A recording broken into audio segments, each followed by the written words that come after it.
Live from WSLS, this is 10 News at 6, working for you. Now at 6, new leadership. The hope from lawmakers once Governor-elect Youngkin takes over. As the outgoing administration looks back on the past. I've learned a lot. We're working for you ahead of the big political shift in Virginia. But first, we want to talk about the one thing we know you are talking about. A winter storm is heading our way. Yeah, it sure is. Good evening, and thanks for joining us. I'm Brittany McGraw. And I'm John Carlin. Things are relatively quiet right now, but it looks like we'll be seeing a significant amount of snow this weekend. Danville Public Works crews have already started brining major roadways and will continue over the next few days. And this system has been talked about a lot and will likely be one of the most impactful winter storms that we've had in years. Snow and cold, rain, sleet. We are expecting all this weather coming to this valley, so it's something to really be prepared for. You like the snow? I like the snow. Tonight, your local weather authority is tracking it all. And Chief Meteorologist Jeff Hanowich is here now to show us how much you can expect in your backyard. What do you think, Jeff? Yeah, first and foremost, this starts for the NRV very late Saturday night, but for the most part, this is a Sunday and Sunday night event for us, okay? Snow and sleet accumulation is going to be highest in areas in white. That is for the Mountain Empire, the New River Valley, the Roanoke Valley, the Allegheny Highlands, and the southern Shenandoah. 8 to 16 inches of snow predicted right now for areas in white. Areas in light blue, that's Martinsville, Smith Mountain Lake, Lynchburg, Alta Vista, we're looking at around 5 to 10 inches of snow. And then areas in pink, this is South Boston, Charlotte Courthouse, Keysville, we're looking at 2 to 5 inches of snow. It's not going to be all snow for some of us. Farther east, there's going to be mixing. There's going to be sleet, freezing rain, and maybe even a little bit of plain old rain mixing in. So you head east of the Parkway. That's where we could see a glaze possible for areas in this light blue color. However, areas in pink, including Danville, South Boston, Charlotte Courthouse, that's where we could see a trace to an upwards of 1/10 of an inch of icing. So this is going to be a true old-fashioned winter storm for us, where most of us see just snow, but you head farther east, that's where we're going to see a wintry mess of snow, sleet, freezing rain, and perhaps even a little plain old rain.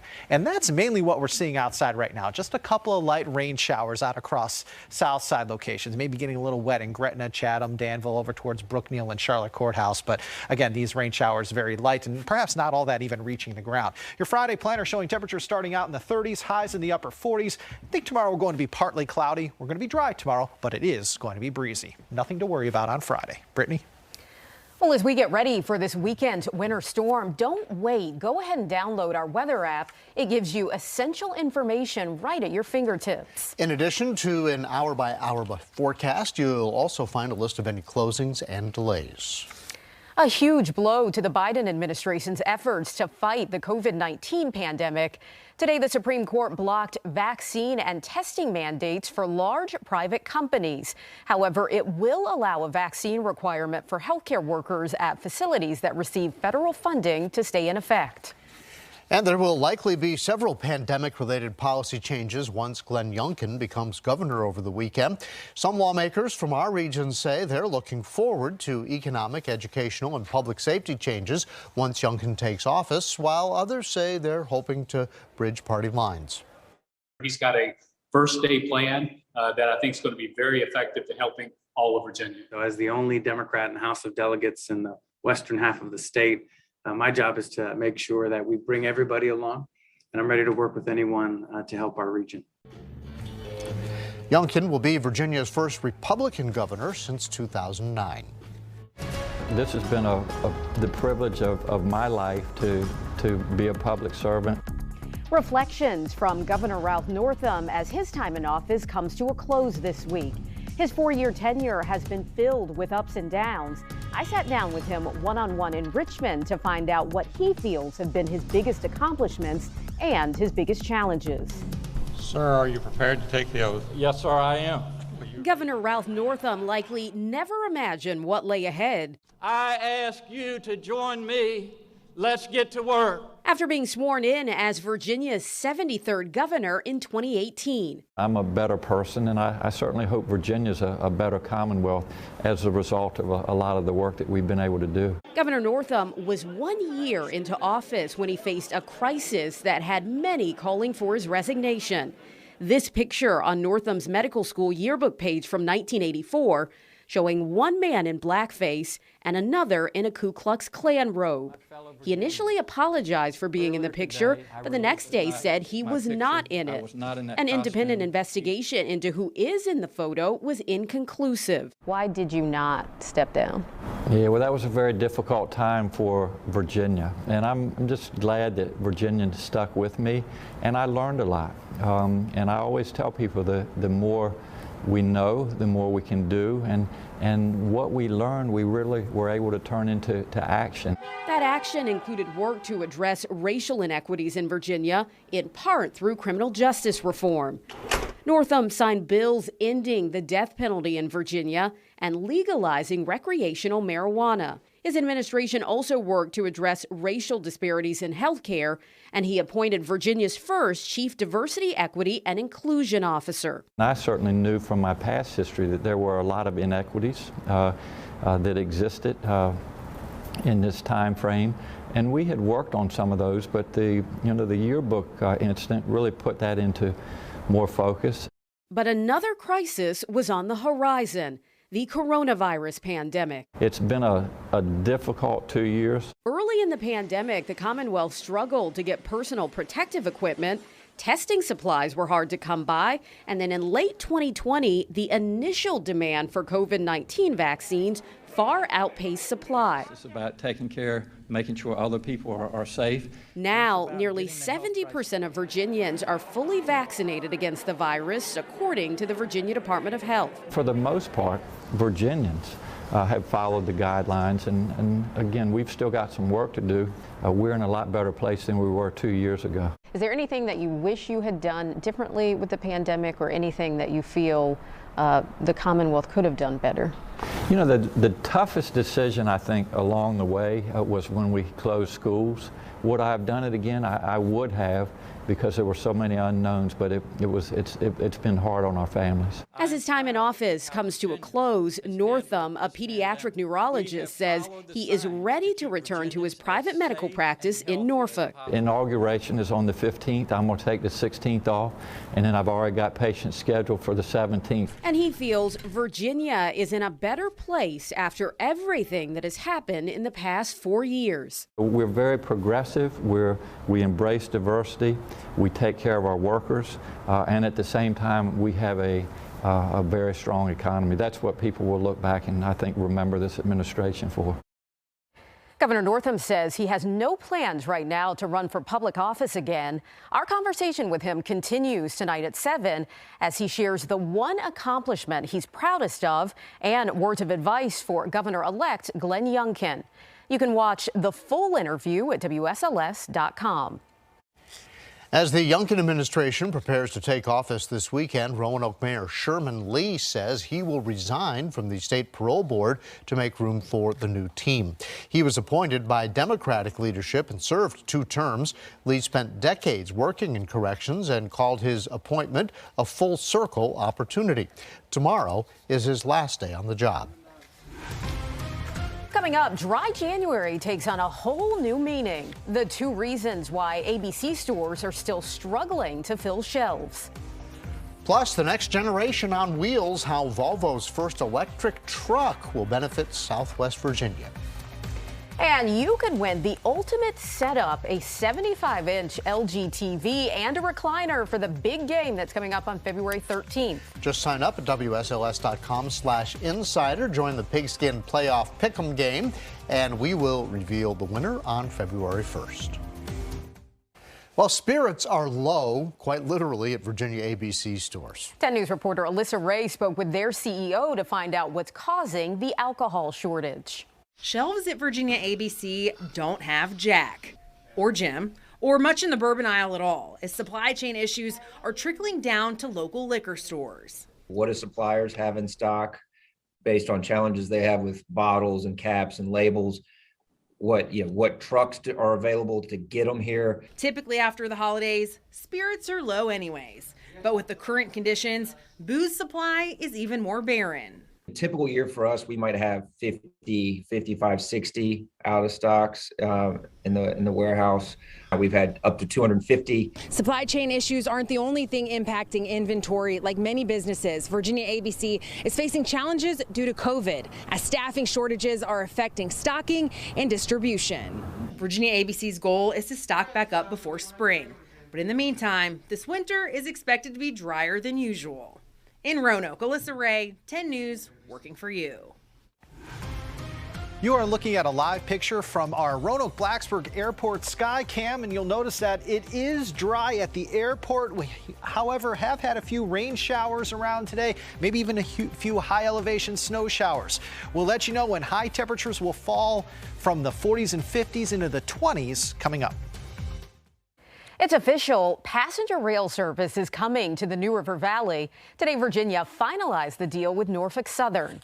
Christiansburg is expected to have an Amtrak station by 2025, and a second round trip between Roanoke and Boston will begin this year. The agreement also acknowledges a potential station in Bedford. And Volvo's teaming up with Patton Logistics to make Pulaski County more sustainable. The transportation company will be using Volvo's first ever electric truck. It can travel 140 miles off a single charge, and they hope this will help the environment, but also bring more business to rural Virginia. It's going to be a very important part of our growth as a company all over the United States. We have a sustainability goal. We have carbon emission reduction goals. I mean, who would think in the mountains of Southwest Virginia you'd have such a big first? And it's just an awesome concept. Officials say over the year it'll save about 13,000 gallons of diesel fuel. Your local weather authority, always watching and tracking for you from the JES Weather Center.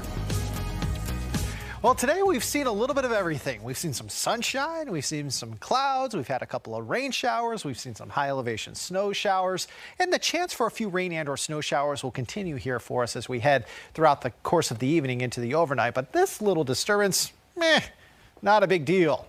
This one is going to be a big deal for us, and right now it is situated in Washington, Idaho, and Oregon. It's got a long way to go before it gets to us, but fact of the matter is this: it's on land now. It's no longer over the Pacific Ocean, and that is our next winter storm. Let's show you the winter storm timeline. In the morning on Sunday, the snow will move in from the southwest to the northeast, such that by midday, many of us will be seeing snow. Temperatures in the morning and midday likely in the 20s. A couple of folks may get into the lower 30s as we head in the afternoon, but most of us stay between about 27 and 30 degrees with more snow around in the afternoon, although by the afternoon may start to see some mixing taking place farther to the east. And then by nighttime, slowly but surely, this mess is going to skedaddle. But Sunday night is a time frame for us with this next winter storm.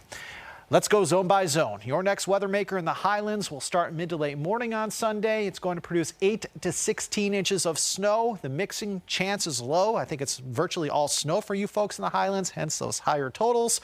You're going to want to stay off the road, and yes, power outages are possible. For the New River Valley, this is going to start around or maybe even slightly before sunrise, mostly 8 to 16 inches of snow. But if you can get some mixing into parts of, say, Patrick County, you could see maybe 5 to 10 in places like Stewart.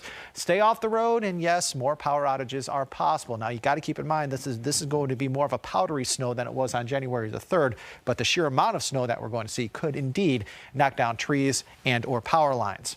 Now for the Roanoke Valley on Sunday, this is going to start a little bit after sunrise. Areas in white, that's Roanoke, Fincastle, Eagle Rock, Buchanan, even Rocky Mount. We're looking at around 8 to 16 inches of snow. But as you head, say, towards Smith Mountain Lake, that's where you could see 5 to 10 inches of snow. And for the Lynchburg zone, this is going to start late morning.